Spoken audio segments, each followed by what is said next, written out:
The Agenda with Steve Paikin is made possible through generous philanthropic contributions from viewers like you. Thank you for supporting TVO's journalism. Tonight on The Agenda. She was being treated kind of like an exotic thing, and that her efforts weren't appreciated as much as the fact that she was a pretty woman who dropped in behind enemy lines and didn't appreciate the hard work that she did, that she parachuted, alone behind enemy lines. Then, later on The Agenda. If you're writing a history of contemporary Europe, you have to start in hell. And Europe in that decade was hell. A hell we ourselves made.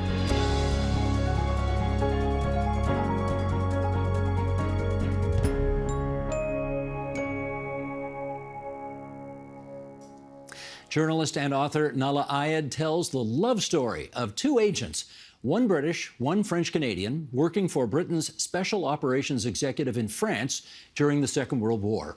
It's all told in compelling detail in her new book. It's called The War We Won Apart, the untold story of two elite agents who became one of the most decorated couples of World War II.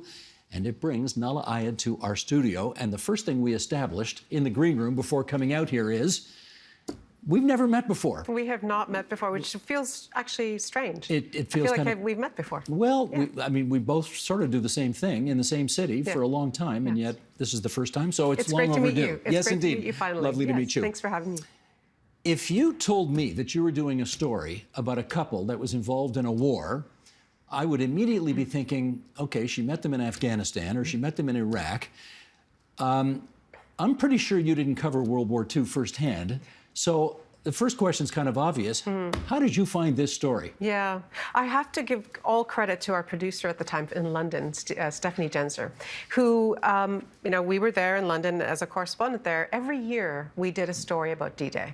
We would mark the anniversary, we'd go to Normandy, and that particular year was the 75th anniversary, so it was a big anniversary 5 years ago. She came with Sonia's story and said, would you like to do this story? And I said, well, I've been here for 7 years or so, and I had never done a woman's story for D-Day. It was always men, and it was always men often who landed on the beaches, and the many heroes who walked in on D-Day and did the hard work that liberated France. And so that's how the story came to me initially.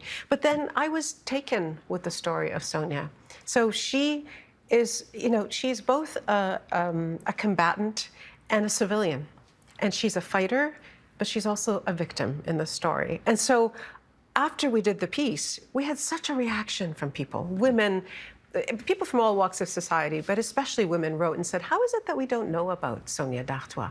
And I remember many times lying there at night thinking about what she did and how I wanted to know more. And then I realized also that there was a bigger story to Sonia. Her husband is also a story, an amazing story all on his own. So the two together, I just couldn't get them out of my mind. And so I called up the family again and I said, has anyone thought about writing a book about this? And she said, many times, but no one has. And here we are 5 years later, and that's how it happened. And I have to say, just to add to what you said, a great introduction to the idea, but I've always been interested in stories about war and conflict and immigration, and specifically women in conflict. So I've done hundreds of stories about women in conflict, different roles, different hats in conflict, in places like Afghanistan and Iraq and Europe and Ukraine, Crimea, all those places. But in your lifetime. But over time, exactly. And so this actually fits right in. Even though I didn't cover this conflict, even though, sadly, I never met this couple, it fits entirely, in my opinion, with the body of work that I had before. It's interesting that you, and this may reflect the fact that we are different genders, but you see this more as Sonia's story, and I looked at it more as the couple's story. Yeah, well, it began with Sonia. I think that's why. But I agree with you 100%. In fact, I've been trying to talk some more about Guy because everyone wants to know about Sonia. And she's there from the beginning to end. He's not. He passes away a bit earlier than Sonia. And there's a coda to Sonia's story, which I'm not going to give away here, that kind of takes us into another decade of her life. But it is very much a story of two people. And that's actually how the book is constructed as well. We should also say, Sonia is not exactly somebody who sat behind a desk and filled out paperwork during World War II. Sonia killed people. She did. she started out filing papers. It's actually that, her boredom with that got her to the Special Operations Executive, which, as you know, is a secret army that was, created, literally to undermine German occupation from within. And so, ordinary people were trained to do extraordinary things, to kill, as you say, to be able to silently kill people, to be able to silently break into an office and grab documents and that are needed for whatever reason, to be able to sabotage a rail line or to cut a highway. And so these skills, this is what Sonia learned to do. And it was because she was bored with the paperwork, because that was her job with the Women's Auxiliary Air Force. She went to her father, who was in the Air Force, and said, "Can you help me find something more interesting to do?" And this is what she ended up doing, is joining a secret army. How difficult is it to write a book about two people you've never met? Incredibly difficult. Yeah. Incredibly difficult. I am, as you mentioned, my career was built on traveling the world and talking to people, seeing things for myself. I liked bearing witness in person. And so I had to really changed the way I thought about journalism, because make no mistake, this is still a journalistic enterprise. To me, the endnotes, you've got dozens of pages of endnotes in the back, so I know it's well sourced. Yeah, and I needed to know that what I was putting in print was as close as possible to the real story as I could get, given the fact that I couldn't talk to these people. I couldn't talk to any of the players, actually, but many of them had left memoirs behind, or half memoirs, or snippets of paper with their memories. Or kids. Or kids who remember the stories. And I'd like to talk about that again in a minute. But the great thing about this is that Sonia, her daughter, had her do an interview, several hours worth, all recorded. And so I got to listen. And again, maybe this might explain why Sonia keeps coming up, because I feel closer to her because I got to hear her voice and hear her describe what she had been through in all those years, as though I was asking her questions. I had so many follow-ups, but I couldn't ask them. Yeah. Sheldon, if you would, top of page 2, let's bring this graphic up. We're going to do a quote from the book. Okay. Here's an excerpt. All along, Guy had no idea about Sonia's whereabouts, whether she was safe or even alive. He went to sleep every night worrying about her. Sonia had been his wife for only 6 weeks.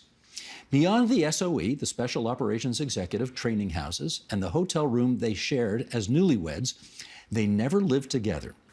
But they had seen each other virtually every day for nearly 6 months. Now they were fighting the same war, but were worlds apart.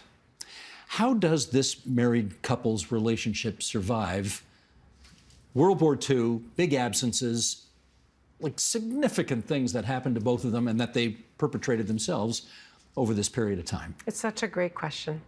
I truly believe, from what I've seen and heard of their relationship, is that it really was the real thing. There was a lot of love between them. I had the privilege of looking at the family archive, lots of documents that are kept, meticulously, filed and organized. And some of that included letters between the two of them, because after the war, they were separated quite a bit. So when I say they fought, the war, they won apart, it wasn't just the Second World War. Their whole life was a battle. And much of it they spent separately, because he was a military man. Yeah. He stayed in the military and he was away often. For long stretches of time. For long stretches of time. He was in Korea for a whole year, and lots of drama ensued there as well, and very worrying things. And so they lived apart. But I had the privilege of having a small glimpse into their love affair. And it was in letters that they wrote to each other. And, very short little letters, sometimes daily, and they would number them and date them. And I really got a sense of how they regarded each other, how much they cared about each other. I think that's a big part of it. The other is also during the war, there was an interruption to their relationship. Obviously, they didn't know where they were, where each other was, and what they were doing, and who they were with. Or if they were alive. Or if they were even alive. And when the war was over, Sonia was adamant about living up to her marriage vows, even though there was an interruption. I was just going to say. Yeah, please. Yeah, well, she fessed up to this. She had an affair early in the marriage. She did. And it was, under the circumstances of, as you say, this was a world war. And they were surrounded by Germans. They didn't know if they would live from one minute to the next. And so this is the circumstance under which she did have an affair. And then at the end of, when France is liberated and she's reunited with her husband, she immediately fesses up. And she says, I I need to make this up to my husband. I made my marriage vows and I want to live up to them. She watched her own parents go through a difficult relationship. It was ruptured when she was 3, and there were a lot of consequences to that. So that very much, and I know this from listening to her on tape, very much influenced the way she regarded marriage. And although she had that love affair under very difficult circumstances, she was adamant about making it up to her husband. And somehow, we will never know how. We'll never know what the conversations were like, how they got past that. But they did, because again, as I say, I read it in the letters. You could see and hear the love between them. And they made it to the finish line. They made it to the finish line, they did. Despite all the challenges. One of the couple's kids obviously was essential to your telling the story, Nadia Murdoch. Tell us about that. Sure. Nadia was, when we did this story, it was because Sonia was featured at the Juno Beach Center. There was a whole setup, a display of her work and some of her personal effects.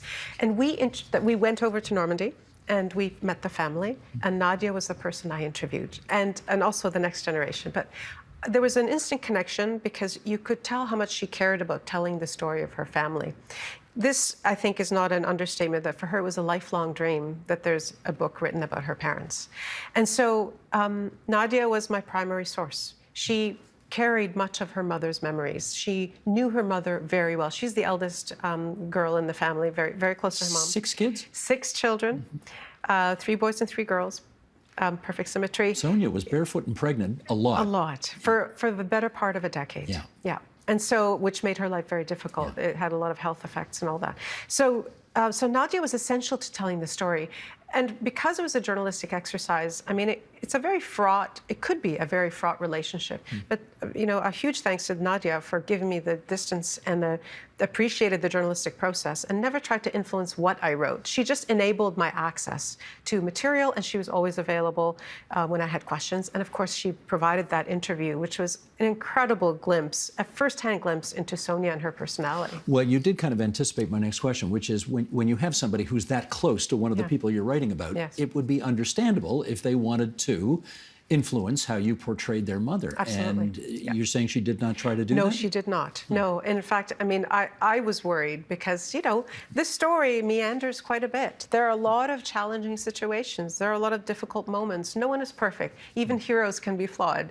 And so I was worried about that reaction. And, you'll have to ask the family for their entire assessment. But from what I've understood so far is that Nadia is just, and the family is very happy that the story has been told. To her, this was something she owed her parents, that she knew her parents wanted this. Her father, Guy d'Artois, who we need to talk some more about, wanted to write his own book. He actually was amassing all this material. He kept photographs. He had things photographed on the ground in France, all with the idea eventually to write something. And he never wrote the book, but he did buy a typewriter with the intention to do it. And so all of this was sort of hanging in the background. This is a family that wanted this story told. And I kind of walked in on this amazing story and had the privilege of being trusted to write this story. Well, okay, let's talk about Guy. Yeah. Now, this is a guy who's not got what you might call sort of the typical housewife of the day, right? He is married to a pretty extraordinary person. Yes. How did he handle all of that? Yeah. The insight into that I got was the interviews he did when he returned from the war, because he, for lots of logistical reasons, he crossed the ocean first and then she followed a little bit later, a few days later. So when he arrived, there was press coverage immediately because Canadians at that stage did not know that there were fellow Canadians in France ahead of D-Day. I mean, that made front page headlines. So that was a huge headline. He was one of the people who was interviewed repeatedly for that story.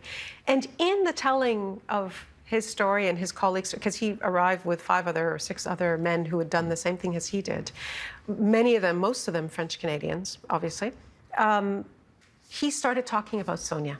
He started telling her story, and the press couldn't believe it. You could see the incredulity and the excitement about this romantic war story. And they knew she was coming on a ship, a few days later. And so when she arrived, there was a whole horde of press waiting to talk to her. But anyway, so going back to your question, the reason I know that he was proud of what she did is because of what he said about her in those first few interviews. He talked about, somebody asked him, you know, how did you fall in love, or why would you fall in love? He said, she's beautiful, she's very brave, she's courageous. You know, why wouldn't I have loved her? I mean, of course I fell in love with her because she was so courageous. So it was clear he was always proud about, from everything I read, he was very proud of what she did. Here's where I'm going to do a yes, but, comma. Yes. Yes, that was all as it relates to World War II. Yeah. But after the war was over, yeah. they if I read this properly, they very quickly became kind of a typical couple where he had the job right. and she had the kids, and it was her obligation to sort of put all of the excitement of her previous wartime experiences behind her yep. and assume the role of a typical wife and mother of the day. Absolutely. Which was kind of unfair to her, don't you think? I would think yes. Yeah. That's the sense that I had. And you're very observant. I think she herself put herself in that position as well. My understanding is, and my sense is, that she did this partly in deference to her husband, that she did not want to overshadow his story. Which must have been difficult for her. It must have been difficult, but also my sense is that she very willingly did that because she felt, I think she was also disappointed by some of the coverage of their story. I think there was a lot of evidence that she was being treated kind of like an exotic thing, and that her efforts weren't appreciated as much as the fact that she was a pretty woman who dropped in behind enemy lines, and didn't appreciate the hard work that she did, that she parachuted, you know, alone behind enemy lines, that she had to teach a bunch of men she didn't know how to use weapons, you know, men who didn't respect her because she was a young woman, 20 years old. She had just turned 20. It's amazing. It is. And so I think she was disappointed in the way her story was treated, and she was very wary about upstaging her husband. So she made the difficult choice to sort of blend into the background. And you're right,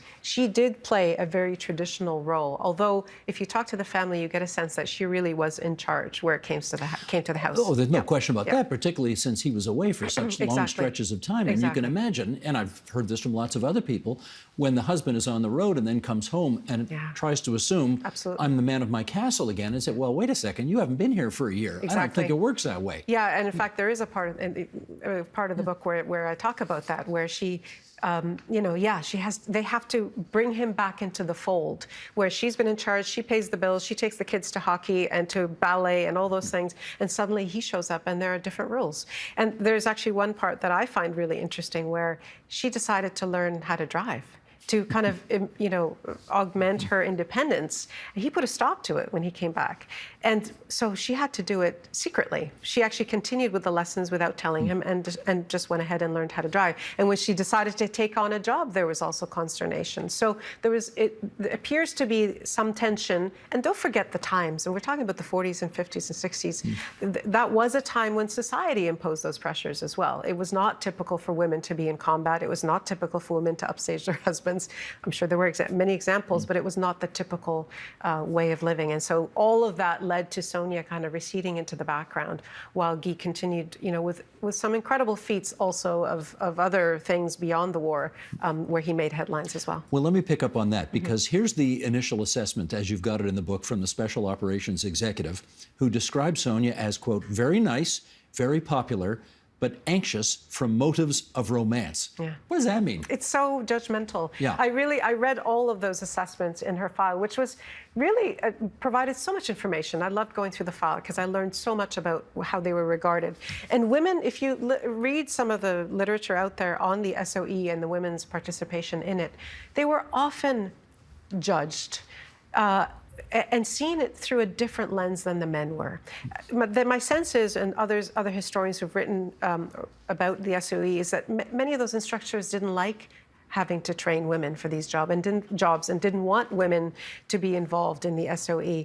And on the other hand, it was also a rite of passage for SOE trainees to fall in love with each other. I mean, these are a bunch of young people hanging out, you know, in close quarters, and it inevitably happened. And so I believe that's what that was a comment on, because Sonia was very popular. She was, and she was a beautiful woman, and several of the people she trained with fell in love with her, and you know, to no conclusion. But Guy was the man who ultimately she married. So I don't know how much you want to say about this, but we should probably touch on it. Yeah. She had been sexually assaulted during the course of her military experience by 2 German officers. Yes.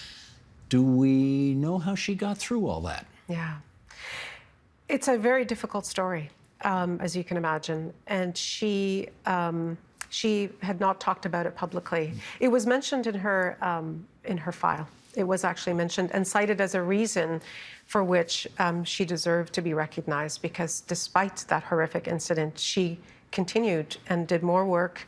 At that stage, she was actually helping the American forces by providing information, traveling across lines and providing information about German positions and that kind of thing, which is a very different role than what she started out in. But she, it's a great question. I don't know how she summoned the strength and the resilience to continue, but I think, again, my sense is that she was so devoted to the job that she had, and she knew it was an important job, and she knew that she had to complete it with success, and that the success meant not just her own achievement, but actually could save the lives and help, thousands of other soldiers who were on the ground. And so I believe that's what pulled her through. And I imagine, like many women of her generation, she suffered in silence. Yeah, You just didn't talk right. about it I think you're right. 75 years ago. Absolutely. Yeah, it was, I think, again, I'll leave it for the readers, but it was hard to talk about this with her family. And it was hard to obviously talk about it with her loved ones. So she does talk about it in the interview, and that's the source of my information about it, is this recorded interview that her daughter arranged. She does go into some detail about it and describe the situation. Yeah. I'm going to talk to the director again for a second. Sheldon, quote board number 2, please. Let's do another excerpt from the book, The War We Won Apart. Sonia occasionally joined in. She had no qualms about firing at the convoys. She even admitted enjoying the rush of it. You just sprayed and killed faceless soldiers. It wasn't personal. It was a task that had to be done. The distance, she admitted, made it easier. But it was a very different story up close. In one encounter involving a German staff car whose exact details are lost to history, Sonia came face to face in the light of day with one of the occupants. Quote, "There was an officer who was still alive. He was aiming at me, and I shot him," she said. "I shook after that. It was him or me. I shot him in cold blood." Yeah. What? I mean, holy smokes. What does that say about her? She had she had it in her. There were so many doubts about her abilities, about her ability to work alone, about her ability to be, courageous under pressure. But that's proof that she had it in her. She did what she needed to do. It also says that she was well trained. It was a very short training period, I think maybe 3 months or so. And that was part of the criticism of the SOE afterwards, that how could you take these ordinary young women and give them 3 months of training and expect them to be able to operate behind enemy lines? But that story and many others like it show that actually Sonia, and she says this in the interview, she felt prepared. She felt that she had been trained enough to be able to react in the field, and that's a very good example of it. Well, speaking of being prepared, you are a war correspondent. Not World War II, but you've covered war, and you know what war's about, and you have seen the hell that is war. Yeah. And, I mean, I presume all of that was extremely helpful in telling, admittedly, a story about a different war that took place a long time ago, but it was war. Yeah. Yeah, listen, again, as you say, Second World War, I don't have a sense of it beyond my reading and the films that we all watch to get a sense of it. But as a foreign correspondent, you inevitably bump up against the Second World War and its legacy. And, I'm stating the obvious, but I've been in the Middle East and Europe and Ukraine, as I said, and Russia and other places. And so it is constantly in the background. And you're always comparing kind of your experience with those of people who lived through horrible times like that.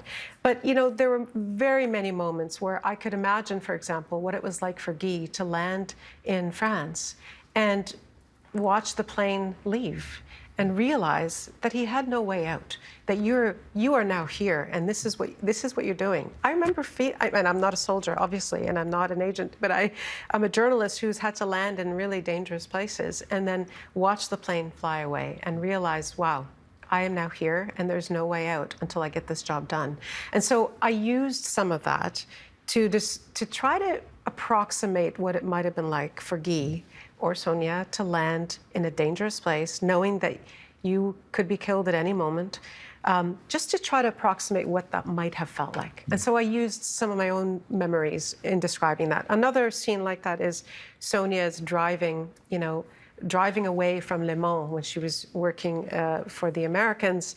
And she describes a scene where she sees kind of, the massive refugees walking away and the people who had been killed, in the last days of the liberation of France. And just that scene, I can almost visualize it because I've seen scenes like that. Just what it's like to walk out of a war zone and to see the destruction that had been wrought by a withdrawing army. I've seen that, and it's not a pretty sight. So I use that also, those memories, to try to, again, not to make up things, but to give some sense of what it might have been like for Sonia and Guy to be in a war zone. My point is, you're the right person to tell the story. I think so. I mean, your background obviously was enormously It dictated my interest as well, right? I find war interesting. I mean, and I do think, if I may, it's my contention that wars never really end. And I say that in the book. They alter our DNA, they change the course of our lives, and they affect the people generations later. So if it's not, unexploded ordnance, as we still find from the First and Second World War, if it's not the scars that we leave on cities when wars happen, then it's memories and trauma that we inherit from people who have been through war. And so war stories, I think, this one included, are a cautionary tale, and they're important to know for us, not just because it's part of our history, but because they tell us who we are, and they not only tell us about what it was like to live through war, but they also teach us what it takes to find peace. Let's finish up on this. This was a story that is such a compelling story, and yet for a whole bunch of reasons, just wasn't told over the years. Yeah. I gather there was a CBC miniseries that was in the works, and that fell through. And for whatever reason, this story just didn't get out there. Yeah. But now you've got it out there, and I wonder how personally satisfying it is for you to be the person doing that. It's really hard to believe, actually, that it's me. I can't believe that it hadn't been told in its entirety before. I feel incredibly privileged and lucky to have been able to be trusted enough to come up with this book. And I really think the biggest lesson for me from that, I mean, aside from the fact that it's a cautionary tale about the horrors of war, but also the importance of knowing what these stories are like actually asking our elders and our relatives to tell us those stories, because they contain so many lessons for today. We need to document these stories. So I hope this story, my doing this story, inspires other people to tell more of this story, but also to tell the stories of their families, because it's part of our history, but it contains lessons we all need to learn. And so go talk to your elders, record your families, talk to your grandpa or grandma and get those stories down, because they're important. We need to know them. Great advice. The War We Won Apart, the untold story of two elite agents who became one of the most decorated couples of World War II. Nahlah Ayed, it's so great to meet you finally, and to have you here in our studio today. Thank you. Thank you so much for having me here. It's been great.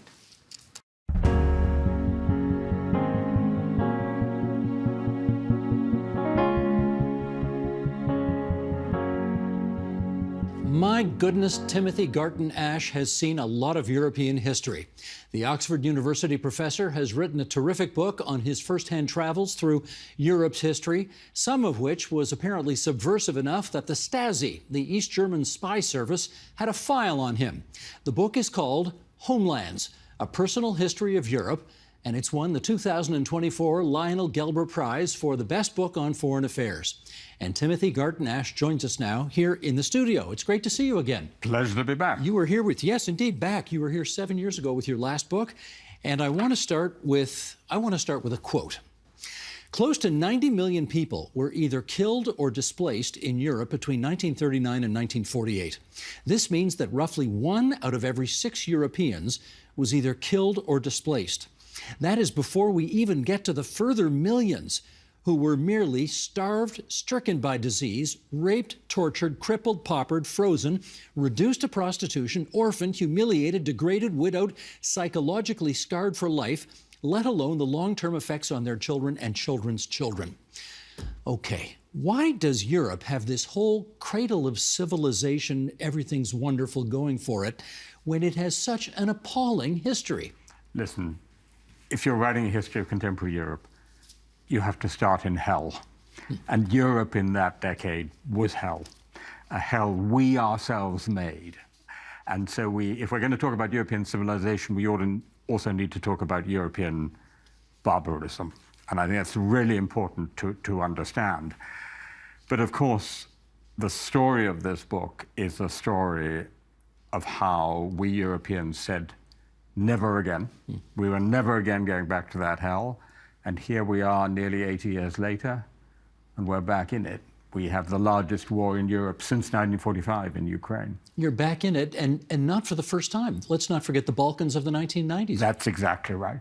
And, you know, after Bosnia, after the horrors of former Yugoslavia, we said, never again, again. And here we are again. In Europe, you write, 0 is a recurring number. What do you mean by that? So let me explain. Europeans talk about year 0, or the Germans say Stunde Null, the hour 0, which is where everything began. The ruins, and you start again. But as we've just been saying, 0 is a recurring number. For Bosnians, I've never forgotten, I say in the book, sitting in a newspaper office in Sarajevo in 1995, towards the end of the Bosnian War, and it's freezing cold. The guy is feeding the office furniture into a stove because there's no heating. First one leg, then another chair leg, soon a whole chair is gone. And he says, as we're talking, you know, after the war, and instinctively I thought he meant after 1945, and then I realized what he actually meant was after 1995. And when Ukrainians say after the war, they're not going to mean after 1945, they're going to mean, let's hope and pray, after 2024, 2025. But I presume for a guy like you, whose father was at D-Day in 1944, I presume that's year 0 for you and your family. I suppose so. I mean, it's really interesting because this is a personal history of Europe. And so I've been, I like to joke, this book took me just 50 years to write. 50 years of traveling around the continent. But obviously, I wasn't there in 1944. I was minus 10 years old. But fortunately, my father was. He landed with the first wave on D-Day, 9:30 a.m. on the Normandy beaches at Vers-sur-Mer, along with some Canadians, of course, and the Americans, obviously, and fought his way all the way through Northern Europe until he ended up occupying a village in northern Germany. So certainly I grew up with D-Day and that last year of the Second World War as a defining experience in my own family. And so I can describe that moment through his own experience.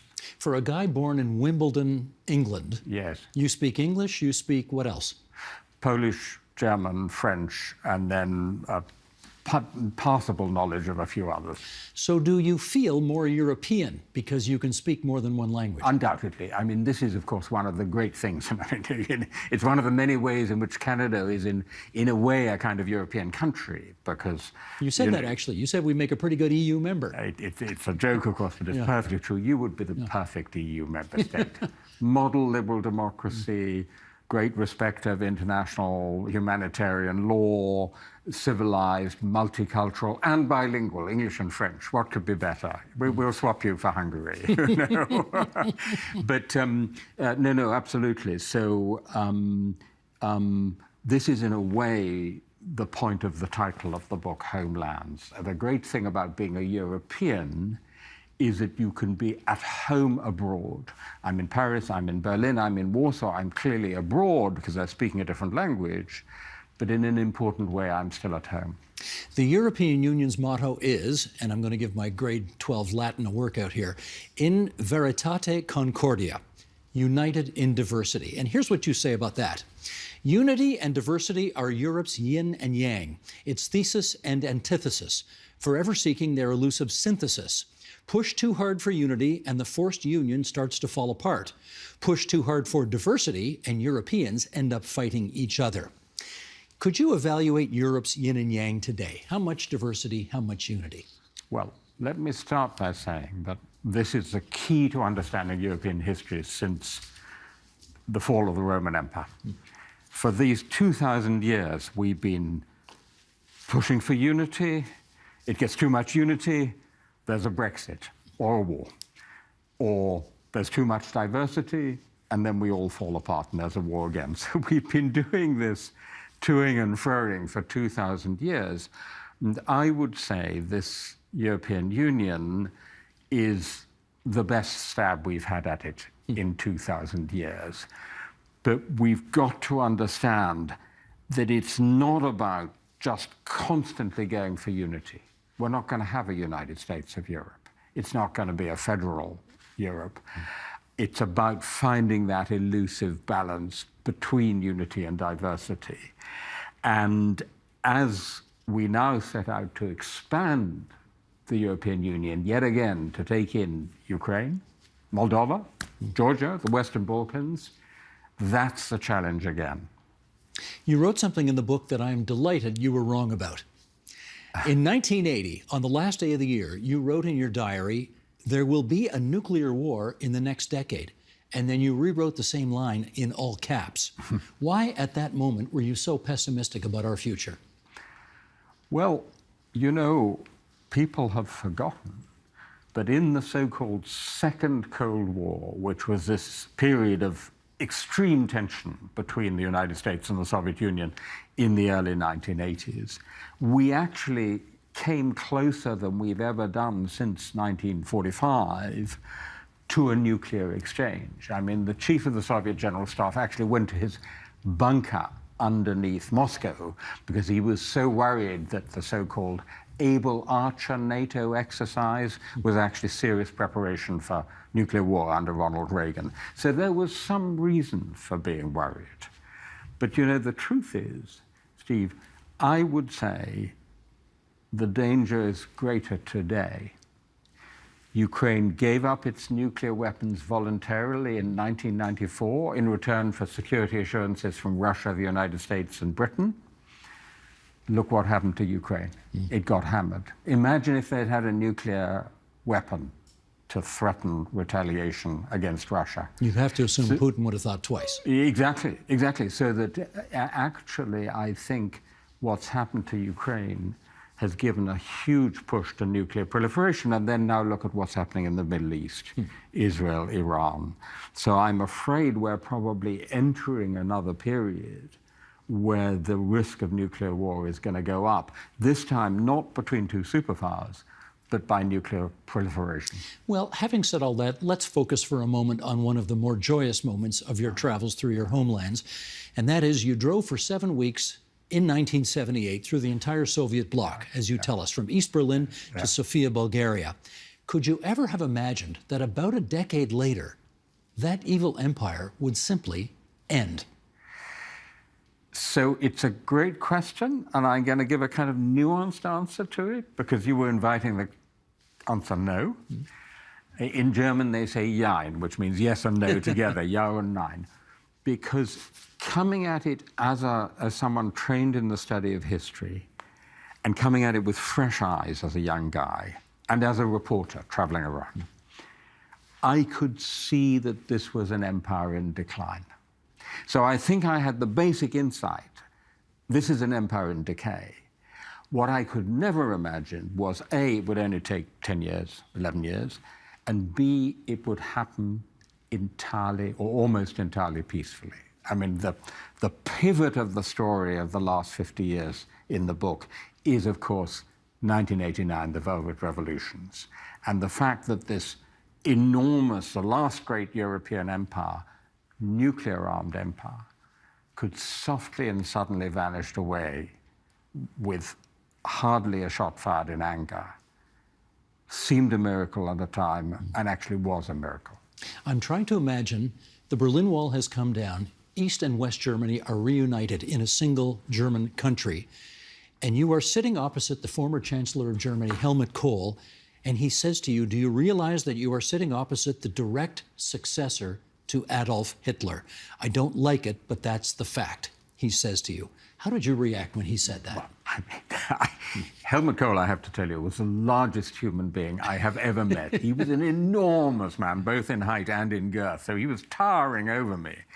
And when he says this really shocking thing, I mean, what does one say? What I should have said was, actually, Herr Bundeskanzler, there was Grand Admiral Dönitz between Hitler and you, because if you remember, at the very end of the Third Reich, Grand Admiral Dönitz was briefly. Yeah. But so I was so gobsmacked, I couldn't say anything. Yeah. But of course, it's a very telling story, because Helmut Kohl had a great sense of history. And what he was saying to me was, I am conscious of my historical responsibility. Basically, I'm the first Chancellor of United Germany since Hitler. Hitler tried to put a German roof over Europe. I'm going to do everything differently and put a European roof over Germany, which, by the way, is actually what he did. You know, he made sure that German unification was accompanied by major steps of European unification, notably the single European currency, the euro. So it was an amazing moment, but also an amazing historical figure, Helmut Kohl. And yet you also quote a former political prisoner who turned out to be the president of Hungary, who said he survived 40 years of communism, but he wasn't sure he could survive 1 year of capitalism. Now, what do you mean by that? This was my dear friend Arpad Gönz, who was a veteran of the 1956 revolution, had been imprisoned afterwards, you know, years of oppression. You know, ironically, capitalism turned out to be a more revolutionary force in Eastern Europe than communism. Communism, because it was kind of so slow and inefficient, actually had a kind of conservative effect. So I used to say, if you want to go and find the old Europe, you'll find it behind the Iron Curtain in Eastern Europe. Capitalism has transformed everything in those societies, not just what you have in the shops, but the way people work. Time is speeded up and divided up into little half-hour segments, like a television program. The political system, what you see on television, how people dress, how they live. So that's what my friend Arpad Gönz was saying. It's capitalism which is the revolutionary force. I'm trying to imagine this other moment where you're sitting with George W. Bush, then President of the United States. You're in the White House, and he asks your view on which countries from the former East Bloc ought to be admitted to NATO. What'd you tell him? So this was an amazing moment, I have to tell you. When I initially got the telephone call in my office in Oxford, and a very sort of girlish voice said, could you come and have a meeting with the President of the United States next Thursday at 2 p.m.? I thought it was a joke. I thought my students were playing a joke. 5 of us to brief President George W. Bush before his first official visit to Europe and to meet Vladimir Putin. They were all there, Dick Cheney lowering in the corner, Condi Rice and everybody, 2.5 hours. And the big question on the table was, should the United States, should we, the West, support NATO enlargement, and how far? And the particular issue was the Baltic states, question mark. And I and my good friend Michael McFaul, subsequently US ambassador to Moscow under Barack Obama, very strongly urged him to take in the Baltic states. And I have to tell you, I am so glad that we did. Imagine that you were Estonian today and you were living in the city of Narva, right on the Russian frontier, 90% ethnic Russian. You're sleeping easily in your bed today because Estonia is a member of NATO. So thank God we did. Having said that, I don't know if it was on this occasion or another occasion, you're talking to George W. Bush, and he asks you, do we want the European, we meaning the Americans, do we want the European Union to succeed? That seems like a very strange question for a president of the United States to ask. What did you make of it? Well, first of all, of the 5 Europeans or people there, Europe was, strange enough, represented by 2 Brits, myself and Lionel Barber, subsequently editor of the FT. And Lionel and I immediately pushed back very hard and said, Mr. President, it is absolutely in the United States' interest to see the European Union succeed. But the point is this: no US president between 1945 and that moment in 2001 would have thought to ask that question. Not even Ronald Reagan, because it was obvious to them that it was in the US interest. So this is the beginning of that process whereby the distance between the United States and Europe starts to increase, that a US president can ask that question. And by the way, that continues under Barack Obama. Well, and presumably gets to its worst point under Donald Trump, who says, if you don't pay your bills, I'm not coming to your rescue. In spades under Donald Trump. Yeah. But the important point, I think, is, and this is very relevant, I think, to Canada too, that it's a long-term secular process. It's worse under one president, better under Joe Biden, but nonetheless, for the United States now, it's China. It's all about China. And Europe is, in some sense, I won't say a sideshow, but certainly a secondary consideration. Europe has and has had for a while a very fraught relationship with Islam. And I want to do another quote from your book on that. Sheldon, top of page 5, if you would. Board number 3. A policy based on the expectation that millions of Muslims will so suddenly abandon the faith of their fathers and mothers is simply not realistic, you write. If the message they hear from us is that the necessary condition for being European is to abandon their religion, then they will choose not to be European. This appears to be a stalemate. Do you see any way in which Muslim Europe becomes more European, or I guess alternatively, old stock Europe becomes more embracing of Islam? It's already happening. Which? The process of peaceful integration. There's a famous remark Madeleine Albright reports when a senior French diplomat said to her, "Madam Secretary, we know that will work in practice, but will it work in theory?" Yes. The great French view, Cartesian view. With the integration of Muslims in Europe, it's so to speak, the English way around. It's working in practice, even if it might not work in theory. So in theory, you can construct a dichotomy, but the practice is, because we have many millions of fellow citizens, fellow Europeans, British, French, German, Italian, who've been living in Europe for many, many years, for generations, often second, third generation, and it works. It works in practice, maybe not in theory. And interestingly, the reason it works is because the national cultures are so strong. So if you have a meeting of European Muslims, I've attended a few, the British Muslims are just very British, and the French Muslims are very French, and the German Muslims are very German. So it is absolutely working. This is not to say there isn't a problem with a significant minority who think the two are incompatible. We have a long history of terrorism, there's no question about that. And of course, what's happening today in Gaza is not just a foreign policy problem for Europe, it's also a domestic policy problem, because both anti-Jewish hatred and anti-Muslim hatred is being stirred up by this conflict. But we have to make it work, Steve. We have no alternative. You would think so. You would think there's no alternative. Well, we have an aging population. We need immigration. The immigration is coming anyway. Where is it going to come from? Africa and the wider Middle East. We just have to. And Canada is, in a way, one of the models. I mean, you invented multiculturalism. Britain's relationship with Europe. Even the Conservative Prime Minister Margaret Thatcher had this to say: Britain does not dream of some cozy, isolated existence on the fringes of the European community. Our destiny is in Europe as part of the community. That's Maggie Thatcher. How did we get from that view to Brexit? It's the same party, but very different view. So here's the thing. The mistake we made about the fall of the Berlin Wall and the end of the Cold War and the spread of liberal democracy was to believe it was somehow inevitable. It was the way history was going. Actually, it was a 1 in a million example of historical luck.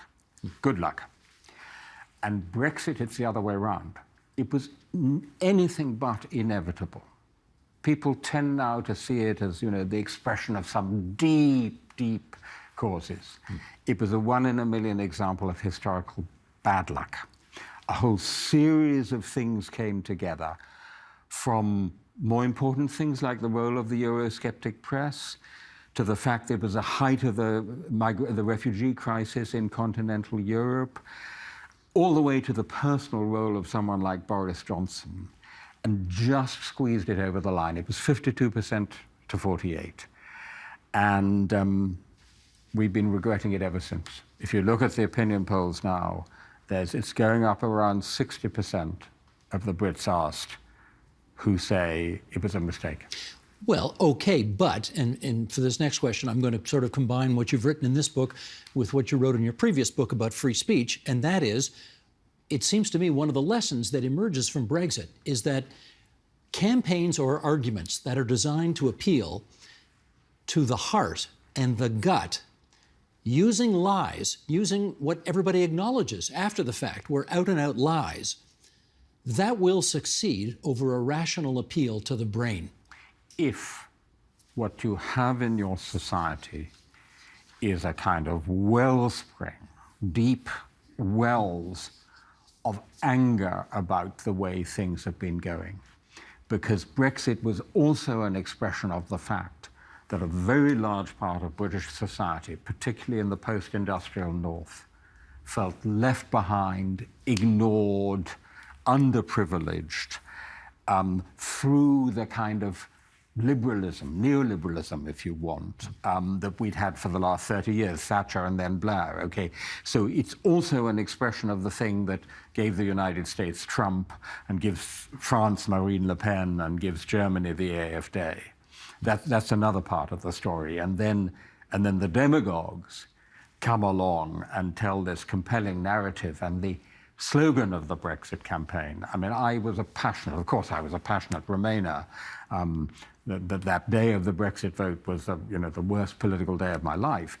But they did a brilliant campaign, mendacious, of course, and take back control was a slogan of genius, because it captured exactly what people wanted. We now have a new phenomenon in Europe, relatively speaking, illiberal democracy. Hungary, for example, saying it doesn't want to join the, quote, mixed race world of Western Europe. Is that the future of Europe? So, if I may, I'm going to disagree, because I think illiberal democracy is a contradiction in terms, like fried snowballs. Democracy is liberal or it's nothing. And what we have in Hungary, shockingly, in a full member state of the European Union, is no longer a democracy. Is it fascism? No, it's what political scientists call electoral authoritarian regimes. I mean, there's this kind of hybrid. I mean, Turkey would be another, where you still have elections and you still have some sort of a democratic contest, but it's not actually a free and fair election. It's not a level playing field. Shockingly, inside the EU. And to your question, Viktor Orban, who is the author of this anti-liberal success, by the way, I write about him a lot in the book. I first got to know him in 1988. He was our student at Oxford. He was the bright young hope of liberal Europe. Look at him now. Viktor Orban is counting on the victory of Donald Trump. If Trump comes back in the United States, he will have people like Viktor Orban and quite a few other allies scattered around Europe, not only cheering for him, but also relying on him. So there's this contest being played out in Europe between liberal and anti-liberal Europe, but it's in a way the same contest that is being played out in North America at the same time. Let's finish up on this. 50 years ago, we could not have imagined the end of the Soviet Union, the reunification of Germany, Lech Wałęsa being a trade union guy, and suddenly he's the president of Poland, the disintegration of Yugoslavia, Russia invading Ukraine, and on and on.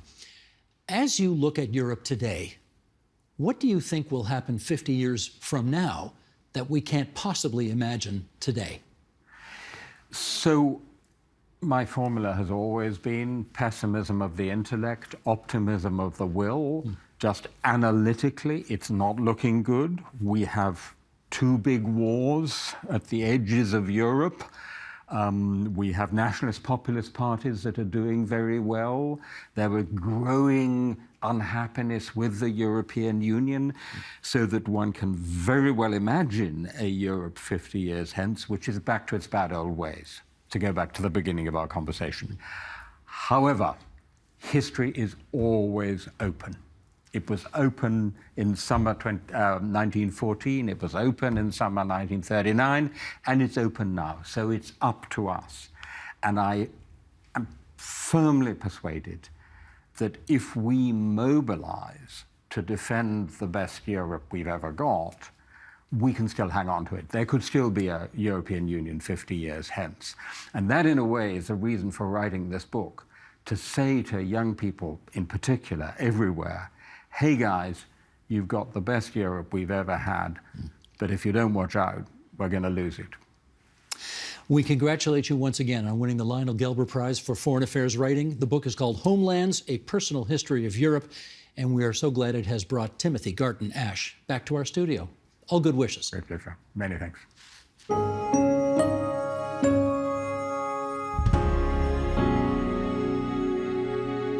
Tomorrow on the agenda, proponents of these new clinics say that Canada is the only country in the world that is still fixated on this debate of whether we're going to have private versus public ownership of independent health facilities.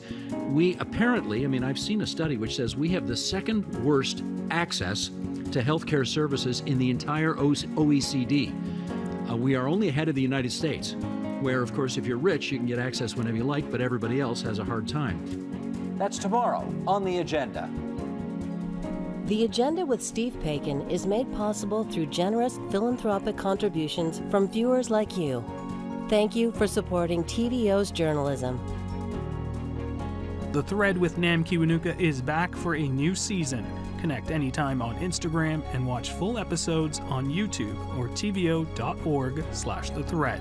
And catch new episodes airing weekly on TVO this spring.